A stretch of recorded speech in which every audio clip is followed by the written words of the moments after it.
الله أكبر الله أكبر الله أكبر لا إله إلا الله والله أكبر الله أكبر ولله الحمد الله أكبر كبيرا والحمد لله كثيرا وسبحان الله بكرة وأصيلا. الله أكبر الله أكبر الله أكبر الله أكبر الله أكبر الله أكبر الله أكبر الله أكبر الله أكبر الله أكبر لا إله إلا الله الله أكبر الله أكبر ولله الحمد. الحمد لله المتفرد بالعظمة والبقاء والدوام، يكبر الليل على النهار ويكبر النهار على الليل ويصرف الشهور والأعوام. لا إله إلا هو، الخلق خلقه، الأمر أمره، فتبارك ذو الجلال والإكرام. أحمده سبحانه وأشكره وأتوب إليه وأستغفره، والى علينا نعمه وتابع علينا آلاءه، وبالشكر يزيد الإنعام. وأشهد أن لا إله إلا الله وحده لا شريك له، قدر الأمور بإحكام وأجراها على أحسن نظام. وأشهد أن سيدنا ونبينا محمدا عبد الله ورسوله، أفضل الرسل سيد الأنام، صلى الله وسلم عليه وبارك عليه وعلى آله الأطهار وأصحابه الكرام والتابعين ومن تبعهم بإحسان وسلم تسليما كثيرا على الدوام. أما بعد، أيها المسلمون عباد الله، هذا يوم عيدكم، عيد الفطر المبارك، جعله الله لكم ولسائر المسلمين في أصقاع الأرض يوم فرح وسرور. فهنيئا لكم أيها الصائمون والقائمون، هنيئا لكم أيها المتقون، هنيئا لكم أيها الذاكرون لله كثيرا، هنيئا لكم القارئون لكتابه. هذا يوم عيدكم وفرحكم، اختصكم به ربكم دون سائر الأمم. وأي فرح أعظم من فرح عبد مؤمن أطاع ربه بما شرع. قال تعالى: قل بفضل الله وبرحمته فبذلك فليفرحوا هو خير مما يجمعون. حاضرین محترم، عزیزو بھائیو، بزرگو، معزز خواتین،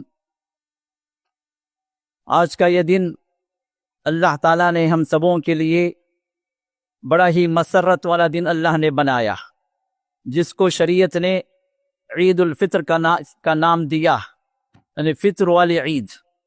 اور عید کا مطلب وہ خوشی کا دن جو بار بار آئے، اور فطر سے مراد روزوں کی چھوڑنے کے بعد جو دن آیا ہے، یہ ہے فطر کا دن، جس میں ہم نے روزوں کو چھوڑ دیا اللہ کے حکم سے۔ ہم نے روزہ رکھا اللہ کے حکم سے، ہم نے چھوڑا بھی اللہ کے حکم سے۔ تو جب ہم نے ماہ رمضان کے اندر اللہ کی اطاعت کی، عبادات کیے، روزے رکھے، تراویح و قیام ہم نے کیا، تلاوت کلام پاک کے اندر لگے رہے، عبادتوں میں، اطاعتوں میں، دعاؤں میں ہم اپنے آپ کو مصروف رکھے، ذکر و اذکار میں ہم لگے رہے، تو اللہ رب العزت کی خوشخبریاں بھی ہمیں ملی۔ اللہ کی طرف سے ہم مسلمانوں کو، اللہ کے لیے روزہ رکھنے والوں کے لیے اللہ تعالیٰ نے جنت کے دروازے کھولے، مغفرت کی بشارتیں سنائی، جہنم سے آزادی کے پروانے دیے گئے، اور اسی خوشی میں اللہ تعالیٰ نے ہمیں یہاں جمع کیا۔ یہ خوشیاں جو ملی ہیں در حقیقت روزے داروں کو، اللہ کی اطاعت گزاروں کو، اللہ تعالیٰ کے فرما برداروں کو در حقیقت عید ان کی ہے۔ وہ لوگ جمع ہیں جنہوں نے مہینہ بھر اللہ تعالیٰ کے ہاں اس کی اطاعت کے اعتبار سے اس کے احکام بجا لائے۔ مہینہ ختم ہوا تو اجرت کے لیے اللہ تعالیٰ نے ہمیں جمع کرا دیا۔ یہ اجرت مغفرت کی شکل میں ہے، یہ اجرت اللہ کے رحمتوں کی شکل میں ہے، یہ اجرت جنت کے دروازے باب الریان سے وہ دروازہ کھولا جائے گا ہمارے لیے انشاءاللہ، اللہ تعالیٰ ہم تمام کو اس دروازے سے جنت میں بلائیں گے انشاءاللہ باذن اللہ۔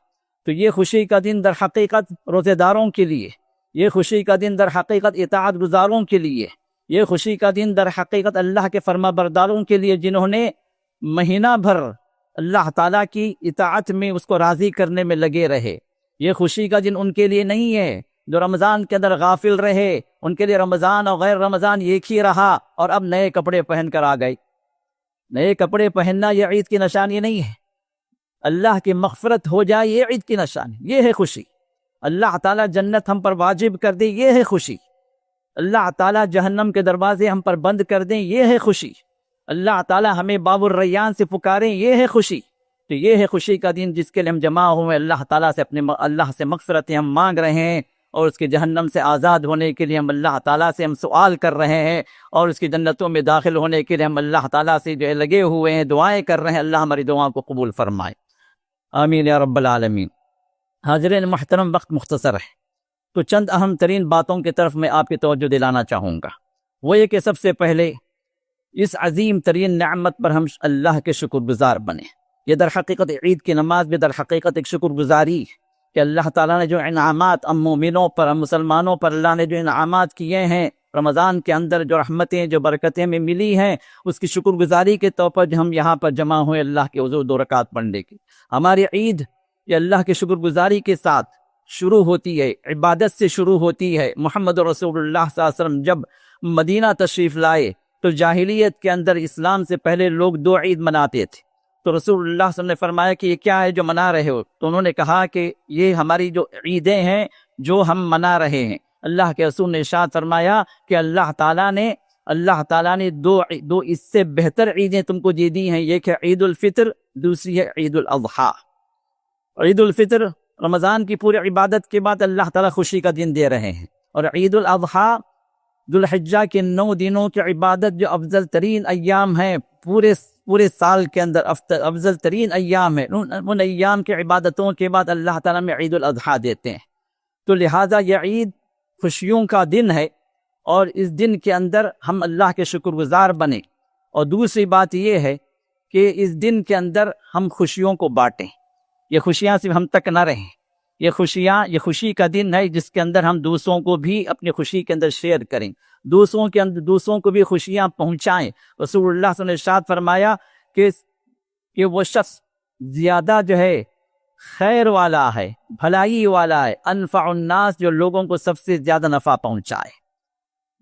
اور آپ نے ارشاد فرمایا کہ یہ بہت بڑی نیکی ہے کہ کوئی انسان کسی مسلمان کے دل کے اندر سرور پہنچائے، خوشی پہنچائے، اس کے لیے کوئی خوشی کا سامان کر دے، کوئی خوشی کا کوئی ذریعہ بن جائے۔ رسول اللہ صلی اللہ علیہ وسلم نے اس کو بھی نیکی قرار دیا۔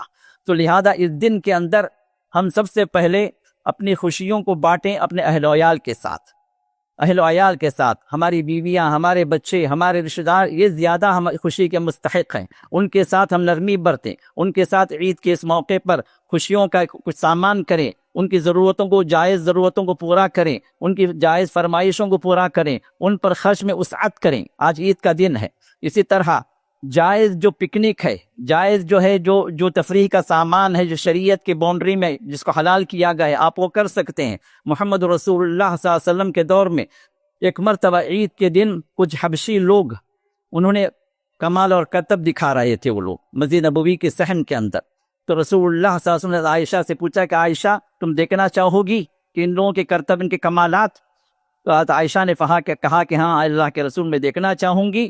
تو پھر وہاں پر جو ہے رسول اللہ صلی اللہ علیہ وسلم کھڑے رہے دروازے کے اوپر، اور دروازے پر آپ کھڑے رہے تو عائشہ اللہ کے رسول کے کندھے کا سہارا لے کر پیچھے سے دیکھتی رہیں جب تک کہ کرتب دکھاتے رہے، دیکھتی رہیں۔ پھر اس کے بعد فرمایا کہ عائشہ کیا تم ہو گیا، دیکھ لیا تم نے؟ انہوں نے کہا کہ ہاں اللہ کے رسول دیکھ لیا۔ تو پھر اللہ کے رسول وہاں سے ہٹے۔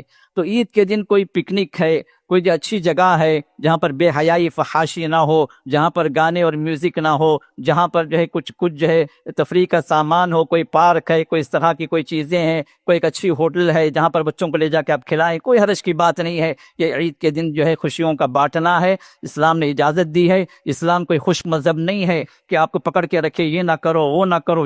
کچھ لمیٹیشن اسلام نے بنا دیے ہیں، ان لمیٹیشن کے اندر آپ جو ہر جائز چیز کو آپ کر سکتے ہیں۔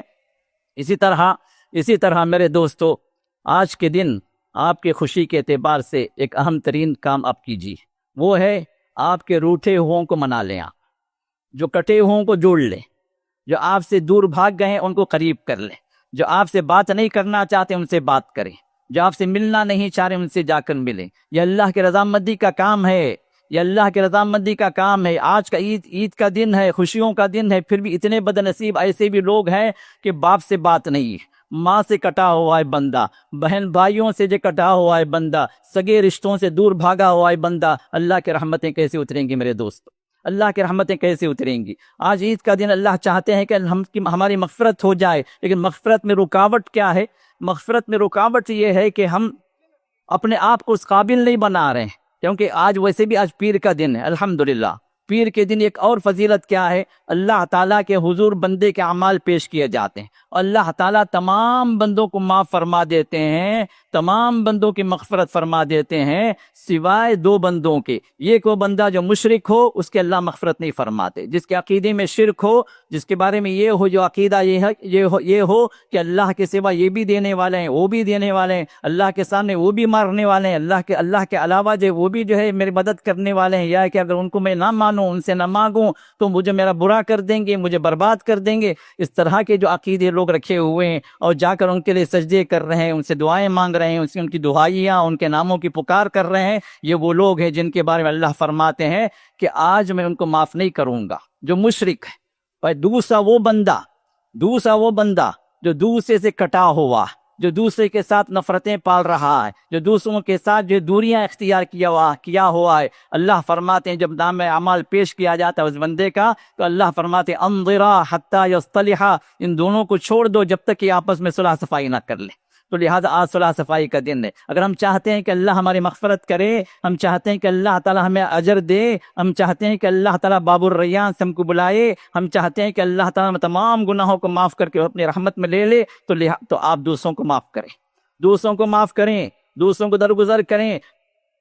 آپ کے لیے بڑی مشکل ہوگی، آپ کے لیے جو بڑی کٹھن بات ہوگی کہ آپ دوسرے کو دل پر پتھر رکھ کر آپ اس کو جو معاف کر دیں، یہ آسان کام نہیں ہے، بہت بڑا جہاد ہے، شیطان کرنے نہیں دے گا اور ہماری خواتین بھی کرنے نہیں دیتی ہیں، لیکن آپ کو اللہ کے رضا کی خاطر ان کو منانا ہے، اللہ کے رضا کے خاطر جنت میں داخل ہونے کے لیے آپ یہ کام کرنا ہے، اللہ تعالیٰ کے لیے، اللہ کے لعنت سے بچنے کے لیے یہ کام کرنا ہے کہ ہم رشتوں کو جوڑنا۔ میرے دوست، دنیا چند دن کی ہے، 4 دن رہیں گے، 8 دن رہیں گے، چند سال رہیں گے، پھر یہاں سے نکل جائیں گے، لیکن لعنتیں ہمیشہ ان پر اترتی رہیں گی جو رشتوں کو کاٹے ہوئے ہیں، برکتیں اٹھا لی جاتی ہیں دنیا کے اندر بھی جو رشتوں کو کاٹے ہوئے ہیں، اور آخرت میں جنت میں بھی اللہ نے داخلے کو منع کر، لا يدخل الجنت قاطع، جو رشتوں کو کاٹنے والا جنت میں داخل نہیں ہوگا، یہ اللہ کا فیصلہ ہے، اللہ کا فرمان ہے۔ تو لہٰذا میرے دوست، میری گزارش یہ ہے کہ آج کا دن جو ہے، یہاں سے اٹھتے جن سے بھی آپ کٹے ہوئے ہیں ان کے گھر جائیں، یہاں سے اٹھتے نکلتے ان بھائیوں کی طرف جائیں جو آپ سے دور ہو گئے ہیں،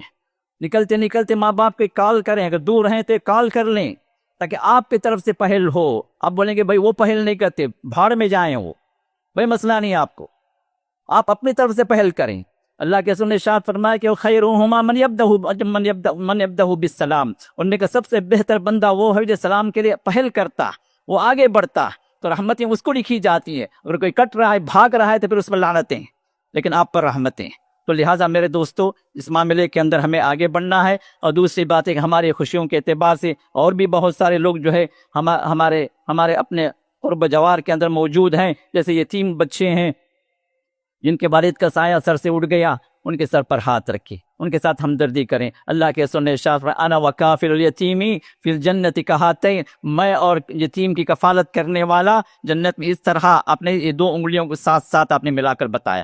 اللہ کے رسول کی رفاقت ہمیں جو ہے یتیم پر اس کے ساتھ شفقت کا معاملہ کریں، اس کے ساتھ جو ہے رحمت کا معاملہ کریں، اس کو جو ہے باپ کی جگہ آپ کھڑے ہو کر اپنے آپ کو دکھائیں کہ باپ تو گیا تیرا، لیکن میں تیرے باپ کی جگہ میں ہوں۔ اگر یہ آپ نے یہ ذمہ لے لیا تو پھر انشاءاللہ اللہ کے رسول بھی اپنا ذمہ لیتے ہیں کہ آپ کو جنت میں ان کے ساتھ رکھیں گے۔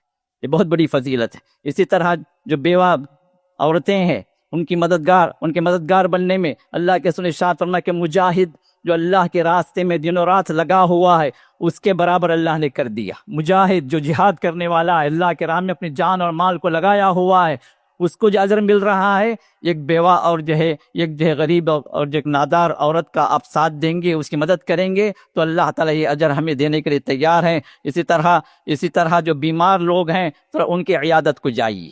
آج کا دن ہے خوشیوں کا دن، اب وہ لوگ اپنے بستروں پر پڑے ہوئے ہیں، ہو سکتا ہے کوئی کچھ جو ہے مایوس ہو گئے ہوں اپنے زندگی سے، ہو سکتا ہے کوئی ان کو دیکھ بھال کرنے والا نہ ہو سکتا ہے اپنی بیماریوں سے لوگ اگتا گئے ہوں۔ جائیے، تسلی دیجیے، ان کے لیے دعائیں کیجیے، شفا کی دعا کیجیے اور ان کو تسلی دیجیے، ان کو جو امید دلائیے۔ اور جب آپ چلیں گے نا، اتنی بڑی فضیلت ہے، جب آپ چلیں گے تو آپ کے چلتے ہوئے اللہ تعالیٰ جنت کی کیریاں آپ کے لیے لگا دیتے ہیں، گویا آپ جنت میں چل رہے ہیں۔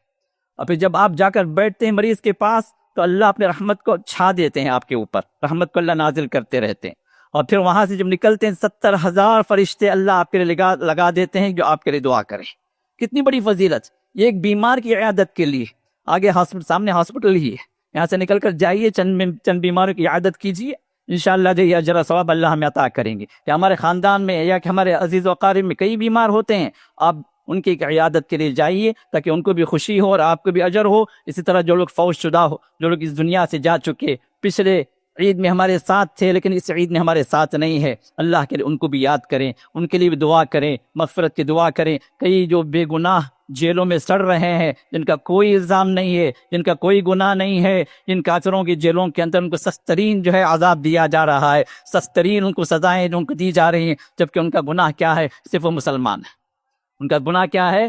صرف وہ مسلمان ہے۔ تو ان کے لیے دعا بھی کریں، ان کے لیے جو کچھ بھی جو ان کو نکالنے کے لیے جو تنظیمیں لگی ہوئی ہیں ان کا ساتھ دیں، ان کی مدد کریں تاکہ جو مسلمان، جو بے گناہ مسلمان جو جیلوں میں ٹھسے ہوئے ہیں، پھنسے ہوئے ہیں، وہ لوگ باہر نکلیں۔ اسی طرح میرے دوست، اس دنیا کے اندر ہماری طرح بہت سارے مسلمان بھائی بے یار و مددگار ہیں، ظالموں کے چنگل میں پھنسے ہوئے ہیں، خاص طور ہمارے فلسطینی بھائی، ان کو اپنی دعاؤں میں یاد رکھیں۔ اب رمضان جو شروع ہوتا ہے تو ان یہودیوں کا ظلم و ستم بھی شروع ہو جاتا ہے۔ یہ ہر سال کا طریقہ ہے، نیا کچھ نہیں ہے، ہر سال کا طریقہ ہے۔ تو اب غزہ کے مسلمانوں کے لیے، فلسطین کے مسلمانوں کے لیے آپ اپنی دعاؤں کے اندر خصوصی دعائیں کریں تاکہ اللہ تعالیٰ ان کو ان مشکلات سے نکالے، ان ظالموں کو اللہ تعالیٰ تباہ و برباد کرے۔ یہ دعا خصوصی طور پر کریں۔ میرے دوست، آخری بات یہ ہے کہ رمضان تو گزر گیا، اس کی خیرات و برکات تو گزر گئیں، لیکن اس کی خوشبوئیں ہمارے ساتھ میں ہیں اور ان رحمتوں کا اثر ہمارے ساتھ میں ہے۔ تو اللہ تعالیٰ فرائض کی پابندی اللہ نے ہمیشہ رکھا، ہمیں فرائض کی پابندی ہمیشہ کرنا ہے۔ فرائض کبھی ہم سے نہیں چھوٹتے۔ بہت سارے لوگ نمازی بنتے ہیں، رمضانی مسلمان رمضانی نمازی بنتے ہیں۔ میرے دوستوں، نماز صرف رمضان کے لیے نہیں ہے، رمضان پوری زندگی کے لیے اللہ تعالیٰ نے نمازوں کو رکھا ہے۔ تو لہذا نمازوں کے سلسلے میں کوتاہی نہ کریں۔ ہر دن کی 5 نمازوں کی پابندی ہمیں اور آپ کو، جب تک ہماری سانس باقی ہے، جب تک ہوش باقی ہے، یہ نمازیں باقی ہیں۔ اسی طرح اللہ تعالیٰ نے جن چیزوں کو حرام ٹھہرا دیا ہے، ان حرام کاموں سے ہم کو ہمیشہ کے لیے بچنا ہے، صرف رمضان میں نہیں ہے بلکہ اب رمضان کے بعد کے آج سے بہت سارے لوگ کیا کرتے ہیں، عید آ گئی تو پھر ہر چیز ان کے لیے حلال ہو جاتی، ہر حرام حلال کر لیتے ہیں، اور ہر چیز جو اللہ کو ناراض کرنے والی ہے وہ کرنا شروع کر دے۔ رمضان ختم ہو گیا، نہیں میرے دوستو، رمضان تو ختم ہو گیا لیکن حرام چیزیں حرام ہی رہیں گی، فرائض ہی رہیں گے، مرتے دم تک یہ چیز، یہ پابندی ہوگی ہمارے ساتھ میں۔ تو اس کو جو ہے ہم اپنی جگہ عہد کر کے اٹھیں کہ ہم ان کی پابندی کریں گے۔ رمضان کے فرض روزے تو ختم ہو گئے، لیکن محمد رسول اللہ صلی اللہ علیہ وسلم نے شوال کے بھی 6 روزے اللہ کے رسول نے ہمیں بتلائے ہیں جو سنت والے روزے ہیں، اور اس کا اجر اللہ کے رسول نے فرمایا، من صام رمضان ثم اتبعه 6 من شوال فكأنما صام الدهر۔ فرمایا کہ جس نے رمضان کے روزے رکھ لیے پھر اس کے بعد شوال کے اندر 6 روزے جس نے رکھے، اس نے گویا زندگی بھر روزہ رکھا، یعنی سال بھر کا روزہ، تو ہر سال جو اس طرح انسان کرتا رہے تو گویا زندگی بھر روزے دار ہے۔ تو لہذا اس فضیلت کو آگے لینے کے لیے آگے بڑھیں، اور واپس ہوتے ہوئے سنت یہ ہے کہ راستہ بدل کر جائیں، جن کے لیے ممکن ہے کہ راستہ تھوڑا گھوم پھر کر جا سکتے ہیں، جائیے، یہ سنت ہے۔ رسول اللہ صلی اللہ علیہ وسلم عید کو آتے ہوئے ایک راستے سے آتے تھے، جاتے ہوئے دوسرے راستے سے جاتے تھے۔ اسی طرح عید کی مبارکبادی اب نماز آپ پڑھ لیے، اس کے بعد عید کی مبارکبادی آپ دے سکتے ہیں۔ اور صحابہ سے جو چیز ثابت ہے، سلف سے ثابت ہے، تقبل اللہ منا ومنکم، یہ الفاظ ہونا چاہیے، تقبل اللہ منا ومنکم، اللہ تعالیٰ ہم سے بھی قبول کر لے اور آپ سے بھی قبول کر لے، جو بھی عبادتیں دعائیں جو ہوئی ہیں اللہ قبول فرما لے، یہ ہیں وہ مبارکبادی کے الفاظ۔ اور عمومی طور پر ہم عید مبارک بھی کہہ سکتے ہیں، کوئی حرج کی بات نہیں ہے کہ اللہ تعالیٰ آپ کی عید کو مبارک بنائے، یہ جو ہے وہ الفاظ ہیں جو جس کے لیے سلف سے اس بات کا ہمیں ثبوت ملتا ہے۔ اور آخری بات اس معاملے میں یہ ہے کہ یہ سنت عام طور پر مٹی ہوئی ہے، لوگوں کو پتہ بھی نہیں ہے، بہت سارے لوگوں کہ عید گاہ میں تو نماز نہیں پڑھنی ہے سوائے یہ 2 رکعت آپ جو پڑھے، نہ اس سے پہلے پڑھنی ہے نہ اس کے بعد پڑھنی ہے، لیکن جو سنت جو باقی رہے گی وہ یہ ہے کہ آپ جا کر گھر جا کر 2 رکعت پڑھیں، واپس گھر جا کر آپ 2 رکعت پڑھیں، یہ سنت ہے، رسول اللہ سے پڑھا کرتے تھے، مصدر حاکم کی روایت ہے جس کو جو صحیح کی شرط پر موجود ہے، تو محدثین نے اس کو صحت کا درجہ دیا ہے۔ تو واپس جا کر گھر میں 2 رکعت ادا کریں، یہ سنت ہے، اس سنت کو زندہ کیجیے۔ اللہ تعالیٰ ہم سب کو اس بات پر، سنتوں پر قائم رکھے، ہمارے عید کو اللہ تعالیٰ حقیقی عید بنا دے، اور اللہ تعالیٰ ہمیں اپنے خاص بندوں میں شامل فرما لے، ہمارے گناہوں کو معاف فرمائے، اور جو ہے ہماری نیکیوں کو اللہ قبول فرما لے، اور جنت میں اللہ ہم سب کو جمع فرمائے۔ اللہ تعالیٰ جو ظالمین ہیں ان کے ظلم کا اللہ انہیں بدلہ دے، جو مظلومین ہیں اللہ تعالیٰ ان مظلومین کو اللہ تعالیٰ ان ظالموں کے چنگل سے نکالے، جو مسلمان جہاں پر لٹے ہوئے ہیں، پٹے ہوئے ہیں، جہاں پر مصیبتوں میں پھنسے ہوئے ہیں، اللہ تعالیٰ ان کو باہر کر دے، ان مصیبتوں سے اپنے رحمت میں اللہ تعالیٰ جگہ دے، اور جو ان کے لیے نصرت و مدد اللہ نازل فرمائے، آمین یا رب العالمین۔ اللہ اکبر، اللہ اکبر، اللہ اکبر، لا الہ الا اللہ، واللہ اکبر، اللہ اکبر وللہ الحمد، اللہ اکبر کبیرا والحمد للہ کثیرا وسبحان اللہ بکرۃ واصیلا۔